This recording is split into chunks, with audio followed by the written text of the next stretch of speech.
بسم الله الرحمن الرحيم. السلام عليكم ورحمة الله وبركاته. هذا لي ركوبان أيا ربينا هلكا كسوجيديا. magacaygu waa Ifraa Cabdulle Cabdullaahi waxaan ku dhashay wadankan Finland.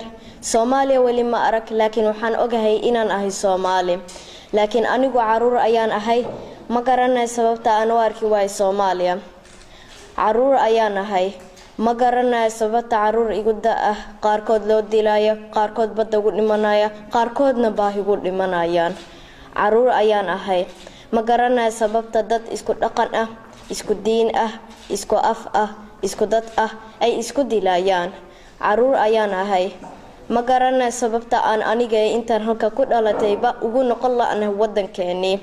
Caruur ayaan ahay ma garanay dadka Soomaaliyeed ee mustaqbalkaygaba cid mas'uul ka noqon doonta.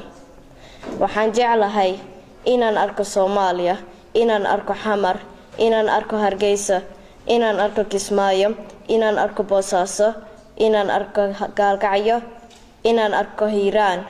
Soomaaliya iscafiya